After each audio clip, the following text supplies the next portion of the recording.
أعوذ بالله من الشيطان الرجيم بسم الله الرحمن الرحيم باب في تعظيمه وتوقيره وعدبه صلی اللہ تعالی علیہ وسلم۔ یہ باب ہے نبی مکرم شفیع معظم صلی اللہ تعالی علیہ وسلم کی تعظیم و توقیر اور ادب کے بیان میں۔ قال اللہ تعالی یا ایہا النبی انا ارسلناک شاہدا ومبشرا ونذیرا۔ اللہ رب الجلال نے فرمایا، اے نبی صلی اللہ تعالی علیہ وسلم، بے شک ہم نے آپ کو شاہد اور خوشخبری سنانے والا اور آخرت سے ڈر سنانے والا بنا کر بھیجا۔ لِتُؤْمِنُوا بِاللَّهِ وَرَسُولِهِ، اے ایمان ڈالو تاکہ تم اللہ پر اور اللہ کے رسول پر ایمان لاؤ، وَتُعَزِّرُوهُ وَتُوَقِّرُوهُ، اور تم نبی کی بحد تعظیم اور توقیر کرو۔ وقال اللہ تعالی فی مقام آخر یا ایہا الذین آمنوا لا تقدموا بین یدی اللہ ورسولہ، اے ایمان والو تم اللہ اور اس کے رسول سے آگے نہ بڑھو، جو اللہ اور اس کا رسول کا حکم ہو اس سے تم آگے تجاوز نہ کرو۔ فرمان باری تعالیٰ کے شان نزول میں قول یہ ذکر کیا گیا کہ قربانی والے دن کچھ اصحاب نے عید کی نماز پڑھنے سے پہلے اپنی قربانی کے جانور ذبح کر لیے، تو نبی کریم علیہ السلام پہ اللہ رب الجلال نے یہ آیت نازل فرمایا اور ان ایمان والوں کو حکم دیا گیا کہ تم دوبارہ اپنی قربانی کے جانور ذبح کرو، جو پہلے تم نے قربانی کی ہے وہ تمہاری قربانی نہیں ہوئی۔ کیوں؟ وجہ کیا ہے؟ اس لیے کہ ابھی تک اللہ کے محبوب نے اپنی قربانی ذبح نہ کی تھی، تم نے ان کی قربانی سے پہلے اپنی قربانی کر لی ہے، تو لہذا یہ تمہاری پہلی قربانی نہیں ہے، دوبارہ نئے سرے سے قربانی کرو۔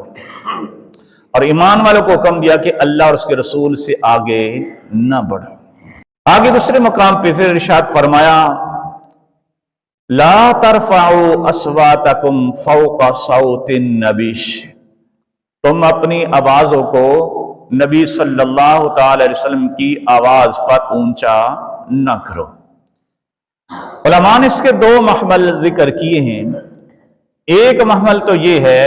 کہ نبی مکرم شفیع معظم صلی اللہ تعالی علیہ وسلم سے جب تم بات چیت کر رہے ہو، تم کچھ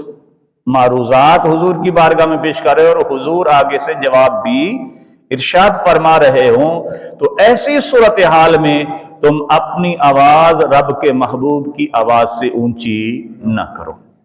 دو صورتیں کہ جب حضور کی بارگاہ میں تم کچھ عرض کر رہے ہو اور حضور بھی کچھ آگے سے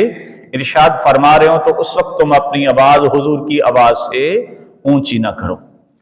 اور دوسرا معاملہ یہ ہے کہ نبی مکرم شفیع معظم صلی اللہ تعالی علیہ وسلم خاموش ہوں اور تم کچھ حضور کی بارگاہ میں عرض کر رہے ہو، اپنی باتیں تم حضور کی بارگاہ میں عرض کر رہے ہو، حضور خاموش ہوں، تو اس صورتحال میں بھی تم اپنی آواز کو حضور کی بارگاہ میں اونچا نہ کرو کہ بے ادبی نہ ہو جائے۔ تو یہ ذکر فرمایا۔ آگے فرمایا وقال لا تجعلوا دعاء الرسول بینکم کدعاء بعضکم بعضا، پھر حضور کی بارگاہ کا ادب سکھایا۔ فرمایا جس طرح تم آپس میں ایک دوسرے کو بلاتے ہو، اللہ کی رسول صلی اللہ تعالی علیہ وسلم کو ایسے نہ بلاؤ۔ آپس میں جو ہم ایک دوسرے کو بلاتے ہیں تو وہ عام انداز ہوتا ہے، تو رب کے محبوب کو اس عام انداز میں نہیں بلانا۔ دوسرا یہ کہ جب آپس میں ایک دوسرے کو بلاتے ہیں تو نام لے کر بلاتے ہیں، رب کے محبوب کو بلانا ہو تو پھر نام لے کر نہیں بلانا۔ اس لیے قرآن مجید و برہان رشید میں اللہ رب الجلال نے بھی اپنے محبوب علیہ السلام کو نام لے کر نہیں پکارا، تو ایمان والوں کو بھی منع کر دیا گیا کہ تم یہ انداز اختیار نہ کرو جو ایک عام انداز ہوتا ہے، یا تم آپس میں جس طرح کے ایک دوسرے کو بلاتے ہو اس طرح نہ بلاؤ۔ اور ایک معامل اس کا یہ بھی ذکر کیا گیا ہے کہ جس طرح تم آپس کے بلانے کو سمجھتے ہو، اسی طرح حضور کے بلانے کو اپنے بلانے جیسا نہ سمجھو۔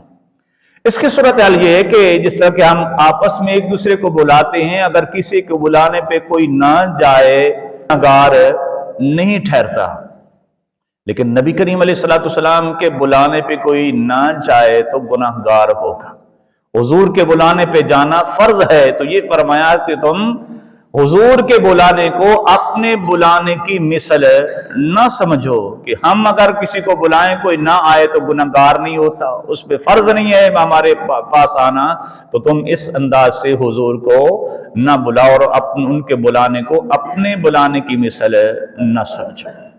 جو ہم حضور کی بارگاہ میں عرض کرتے ہیں یا محمد صلی اللہ تعالی علیہ وسلم، اس سے حضور کو اپنی طرف متوجہ کرنا ہوتا ہے، بلانا مقصود نہیں ہوتا۔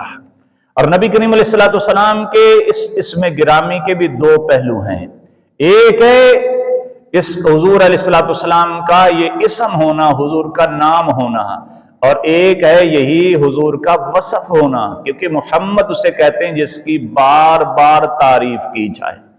تو علماء نے یہ دونوں چیزیں ذکر کی ہے، تو ہم جو نبی کریم علیہ السلام کو جب حضور کے اسم ذاتی محمد سے پکارا جائے تو پھر یہ معنی اپنے ذہن میں رکھا جائے کہ وہ ذات جس کی بار بار